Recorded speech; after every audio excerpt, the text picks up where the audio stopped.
بەڵێ بەڕێزان سڵاوتان لەبێت و ئەم کاتتان باش. ئەمڕۆ بەرواری 22 پێنجی 2024 مەڕاستیمی ماتەمینی لە نێو کونسوڵخانەی کۆماری ئیسلامی ئێران بەهۆی گیان لە دەستدانی ئیبراهیم ڕەیسی سەرۆک کۆماری ئیسلامی ئێران و هاوڵانی لە نێو کونسوڵخانەی کۆماری ئیسلامی ئێران بەڕێوە دەچێت.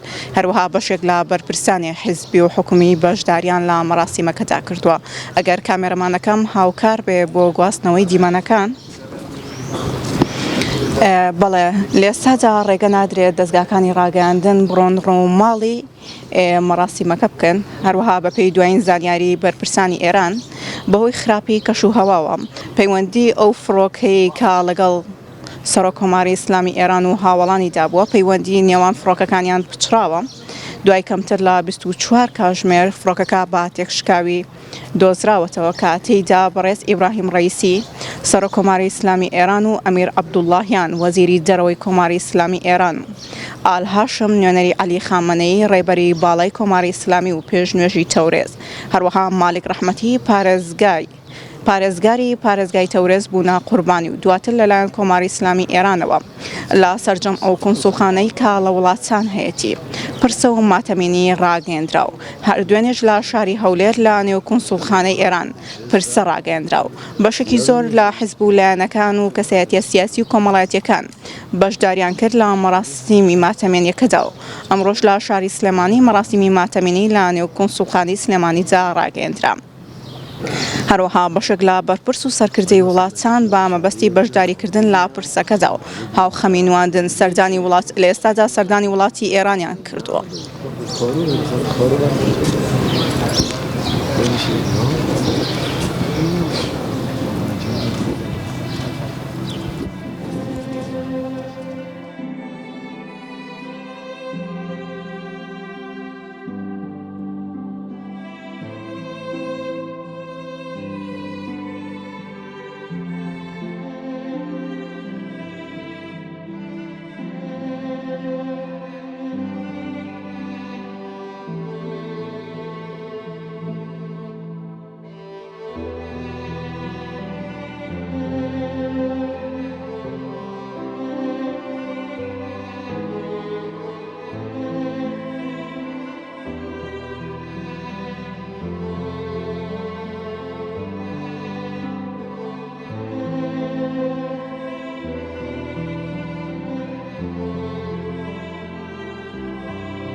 بەڕێستان ئەمڕۆ وەکو سەرۆکی هاوپەیمانی بەشداریتان کرد لە مەراسیمی پرسی ماتەمینی بەڕێز ئیبراهیم ڕەیسی سەرۆک کۆماری ئیسلامی ئێران. بەڕێستان چیتان هەیە؟ بەناوی خوای بەخشندەوەی میهرەبان. طبعاً ئەعتیادیەمە کارساتێکی گەورە بوو بەسەر کۆماری ئیسلامی ئێرانە هات، بەڵام بەڕاستی لەبەرەوەی کە کۆماری ئیسلامی ئێران کارساتی زۆر گەورەتر لەمە و زۆر ناڕەحەتریشی بینیوە، بەڵام بەسەریدا زاڵ بووە. هیوادارین بەسەر ئەم کارسەر زاڵ بێت و ئێمە طبعاً لێرەوە پرسە سەرخۆشی خۆمان وەکو هاوپەیمانی وەکو ئەنجومەنی سیاسی وەکو هەموو هاودیدان ئەگەین بە هەموو سەرکردایەتی ئێران و گەلی ئێران و هیوادارین ئەم کارساتەش ساڕێژ بێ و دوا کارسات و ناخۆشیش بێت. زۆر سپاس. سەرچاو.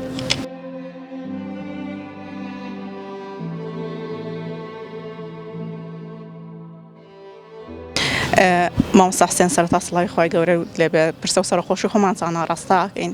بەڕێستان لەم ڕۆژە ماتەمینیە لەم ڕۆژە خەمناکێت چیتان هەیە ئەتانێت چی بڵێن؟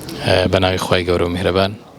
منیش پرسە و سەرخۆشی خۆم ئاراستەی ڕابەری کۆماری ئیسلامی و گەلانی ئێران و تەواوی خۆشەویستانی جەنابی سەرۆک کۆماری ئێران و هاوڵانی ئەەکەم.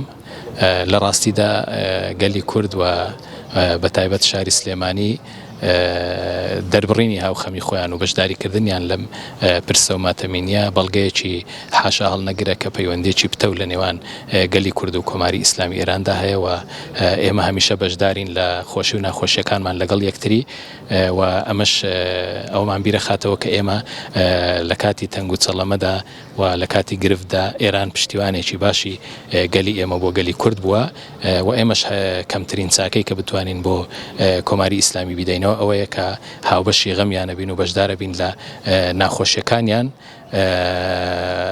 وەخۆشم حقیقەتەن لە تقریبا لە ساعت سەرەتایی دەستپێکردنی ئەم مەراسیمەوە هاتم لێرە هەر بە پێش وەستان بۆی کە ئێمە بە گەلی ئێران بڵین کە ئێمەش هاوخەمین و هاودەردین لەگەڵ ئێوە و ناخۆشیەکانی ئێوە هی ئێمە و خۆشیەکانیشتان هەر هی ئێمە.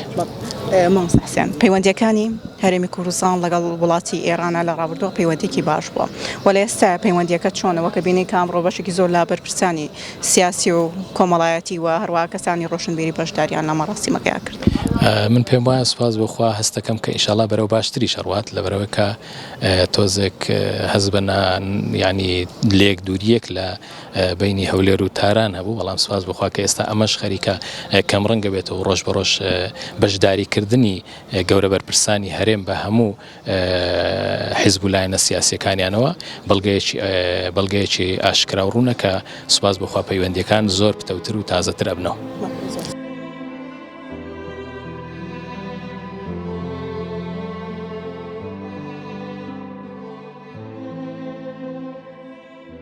ئاغای حەسەن بوو سەرەتا پرسە و سەرخۆشی خۆمانتان ئاڕاستاکەین حرمەتان هەیە ئاغای حەسەن سەبارەت بە مەراسیمەکە سەبارەت بە کۆچی دوایی بەڕێز ئیبراهیم ڕەیسی سەرۆکۆماری ئیسلامی ئێران بەڕێستان چیتان هەیە و ئەتانوێت چی؟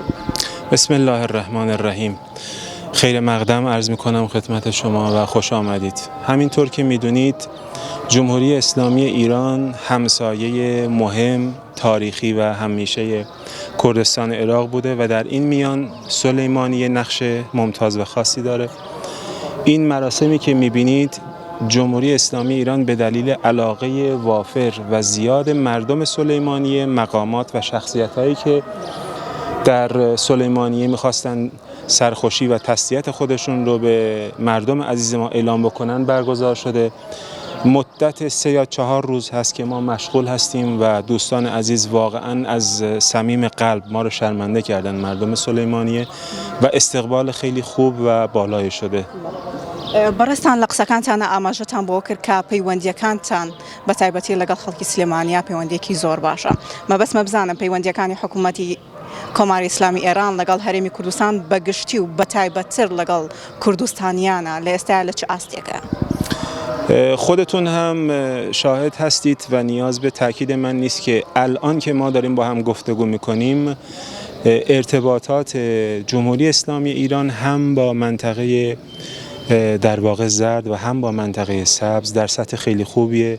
جناب آقای مسرور بارزانی به همراه جناب قباد طالبانی امروز صبح در تهران بودن پس از اقامه نماز مقام معظم رهبری به جنازه شهید رئیسی. ایشون از نزدیک تسلیت خودشون رو به مقامات ایران و کشورمون عرضه داشتن. الحمدلله ارتباطات، تعاملات و علاقات بین کردستان عراق و ایران در حال حاضر در مرحله خیلی خوبی هست و بهتر هم خواهد شد. مراسمی ماتەمێنەکە تا چەند ڕۆژ بەردەوام بێ یاخود تەنیا ئەمڕۆیە؟ مراسم تسلیت و ماتەمینی از دیروز شروع شده. امروز روز فرمی و رسمیمون بود به صورت تایبەت از ساعت 2 تا 6 ایواره، ولی فردا هم ما درهای کنسولگری به روی مردم و مقامات باز هست. کسی بخواد بیاد برای عرض تسلیت در خدمتشون هستیم، هیچ مشکلی نداره. خیلی تشکر. خواهش میکنم. موفق و مؤید باشید. بزرگوارید.